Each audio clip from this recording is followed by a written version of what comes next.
사도신경으로 우리의 신앙 고백하시겠습니다. 전능하사 천지를 만드신 하나님 아버지를 내가 믿사오며 그 외아들 우리 주 예수 그리스도를 내가 믿사오니 이는 성령으로 잉태하사 동정녀 마리아에게 나시고 빌라도에게 고난을 받으사 십자가에 못 박혀 죽으시고 장사한 지 사흘 만에 죽은 자 가운데서 다시 살아나시며 하늘에 오르사 전능하신 하나님 우편에 앉아 계시다가 저리로서 산자와 죽은 자를 심판으로 오시리라. 성령을 믿사오며 거룩한 공회와 성도가 서로 교통하는 것과 죄를 사하여 주시는 것과 몸이 다시 사는 것과 영원히 사는 것을 믿사옵나이다. 아멘. 찬송가 328장을 함께 부르도록 하겠습니다. 328장.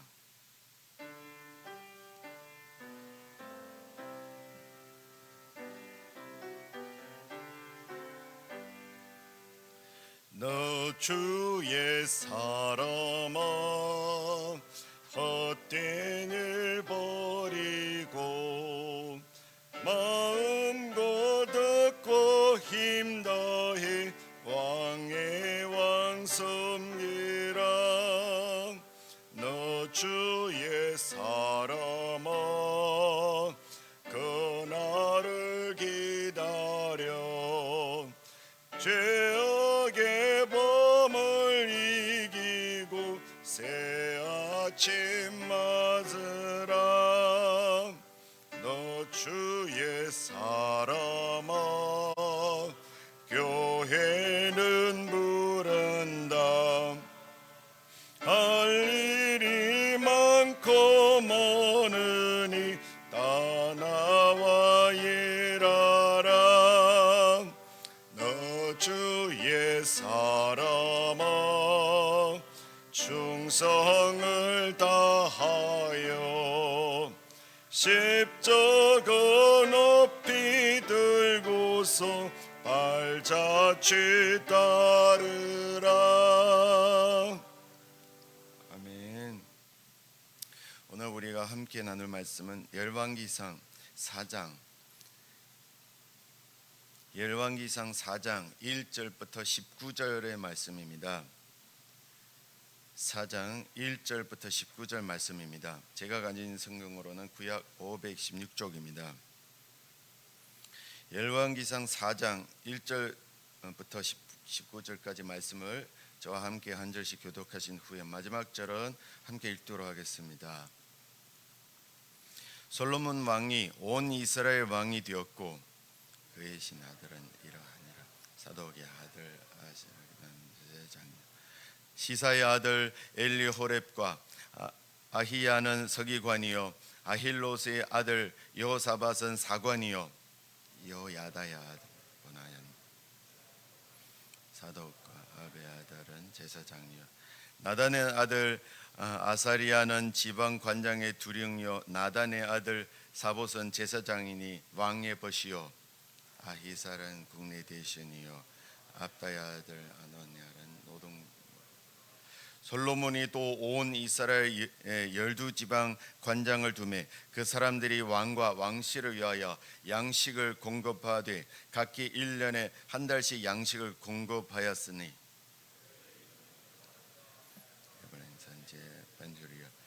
마가스와 사할빔과 베세메스와 엘른베하난의 번개 데켈이요 알루프데 소와 헤벨 온 땅을 거저하였습니다. 나봇 돌 높은 땅 온 지방에는 베나비 나답이니 그는 솔로몬의 딸 다밧을 아내로 삼았으며 다나과 이스라엘 사람들이 아들 다 맡았으니 벤산에서부터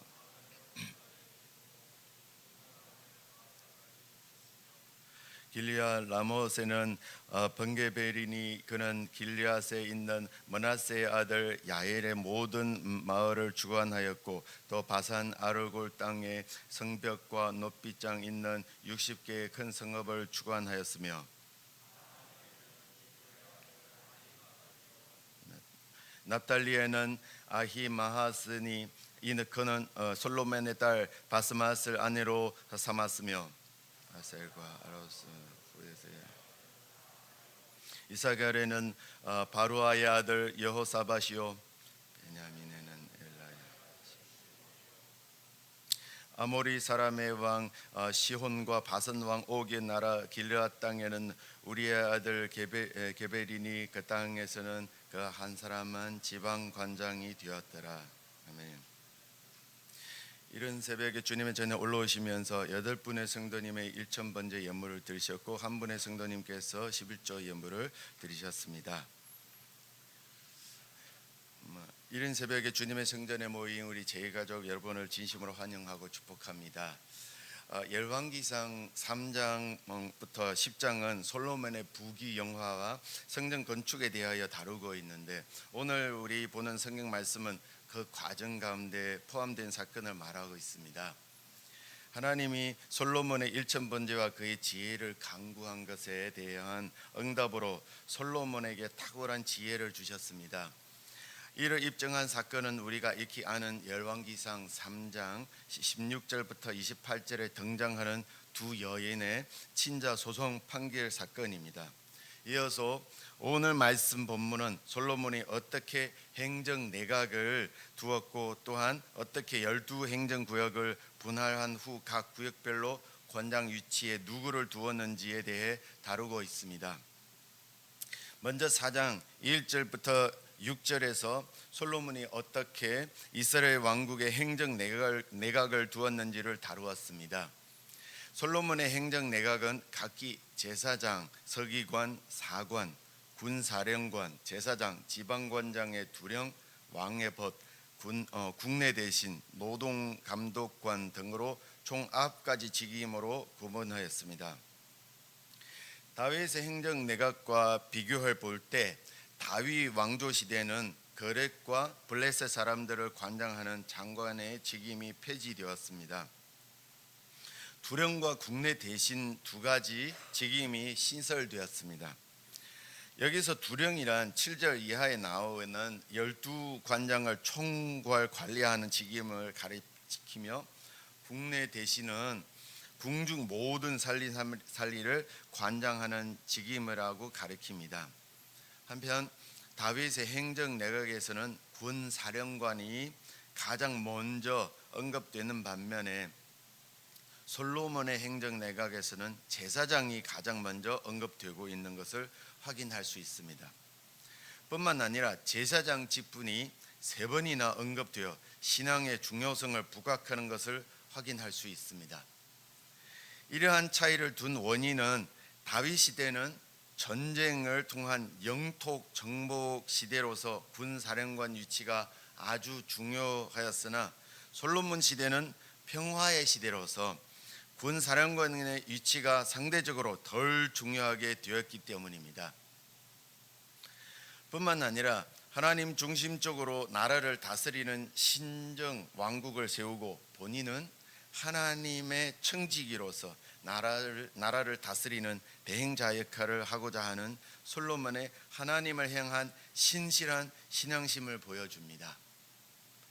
그 다음 이어서 7절부터 19절 말씀을 보면 솔로몬 시대 12행정구역과 그 관장들의 명단을 다루고 있습니다.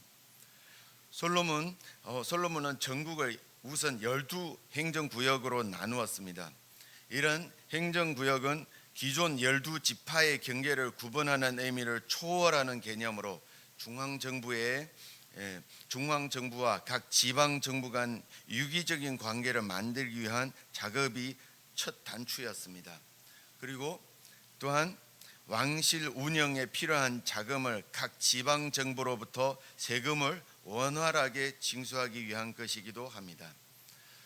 솔로몬은 그들로 하여금 왕과 왕실을 위하여 양식을 공급하되 각기 1년에 한 달씩 양식을 공급하게 하였습니다. 이렇게 세금을 징수하는 번거로움을 피하면서도 효과적으로 왕실에 필요한 것을 채우는 효과를 얻게 된 것입니다. 그리고 또 하나의 목적은 솔로몬은 행정구역을 구분해 지파들 간의 알력과 지파 중심의 의식을 깨기 위함으로써 효율적인 중앙 집권 체제를 위한 기반을 마련하였습니다. 한편 12 행정구역을 보면 유다 지파 지역은 어느 행정구역에도 포함되지 않은 것을 확인할 수 있습니다.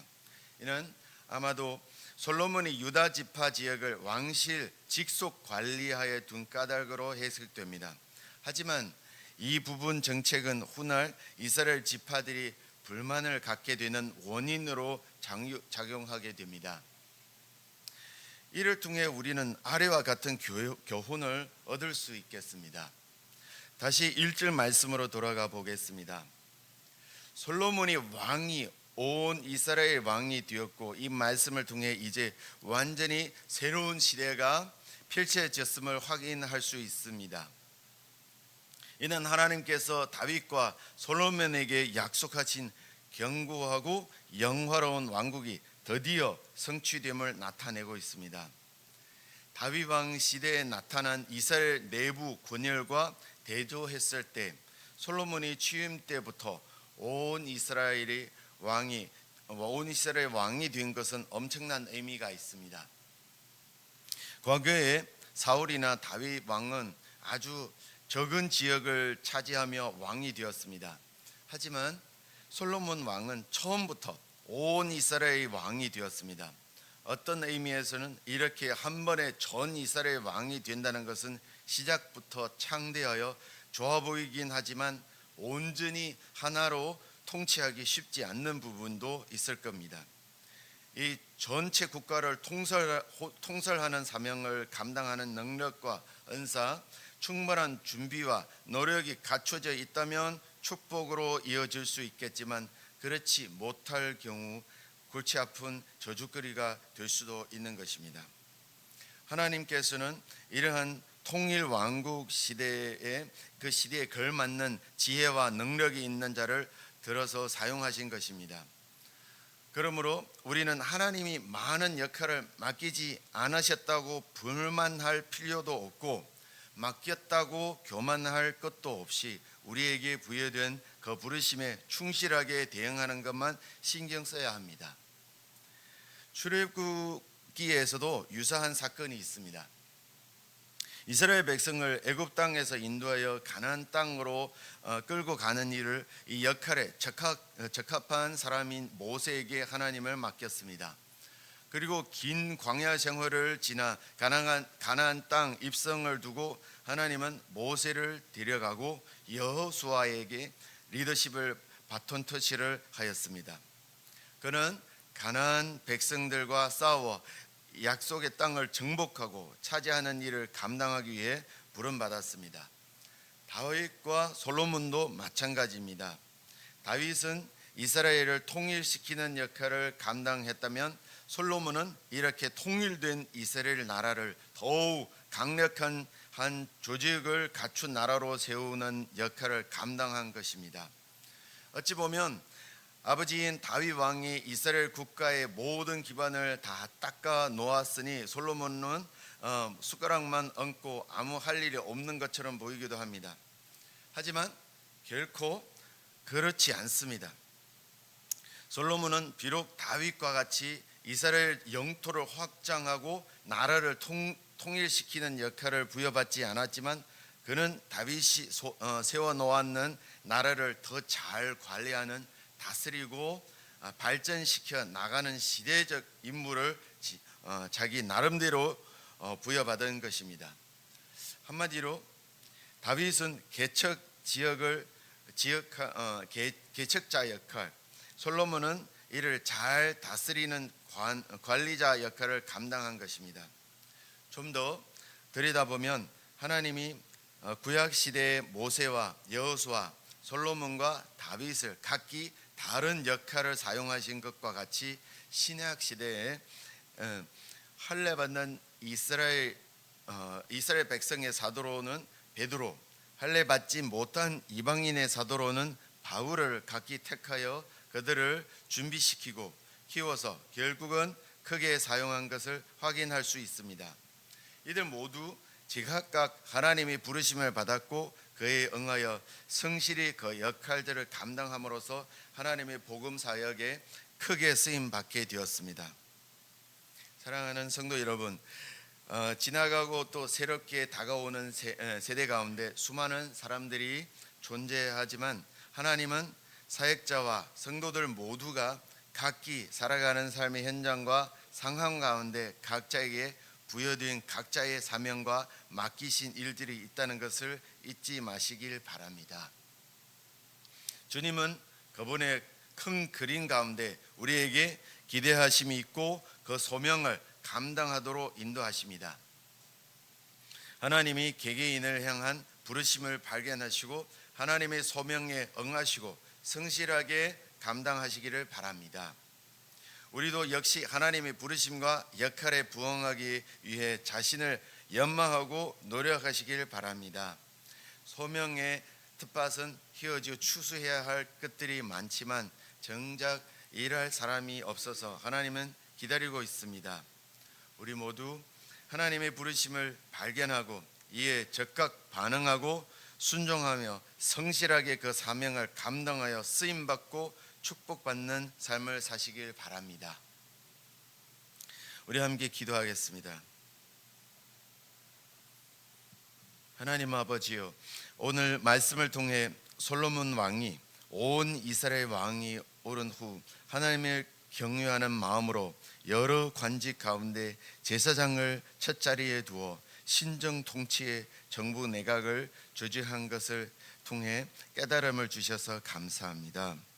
우리 또한 이 세상에서 무엇을 시작할 때 우선 먼저 하나님을 높이고 하나님이 중심이 되는 삶의 시스템을 갖추기 원합니다. 우리는 하나님 맡기신 영역을 관리하는 청직이라는 인식을 갖고 살기를 원합니다. 또한 솔로몬이 온 나라를 효과적으로 다스리기 위해 12 행정구역을 분할하고 각 구역별로 관장을 두고 관리하는 지혜를 보고 하나님은 준비된 자를 합당하게 쓰신다는 것도 깨달았으며 현재도 하나님의 큰 계획을 이루기 위해 이 세상 가운데 펼치시는 많은 일들을 감당할 수 있는 준비된 자를 찾으시고 기다리고 있다는 것을 알게 하신 것 감사합니다. 우리 각자가 자신의 부르심을 발견하고 그 사명에 부응하고 충실하게 감당할 수 있도록 은혜를 주시기를 바랍니다. 오늘 아침 예배 자리로 나오며 주님께 감사드리는 마음으로 예물 드리는 손길이 있습니다.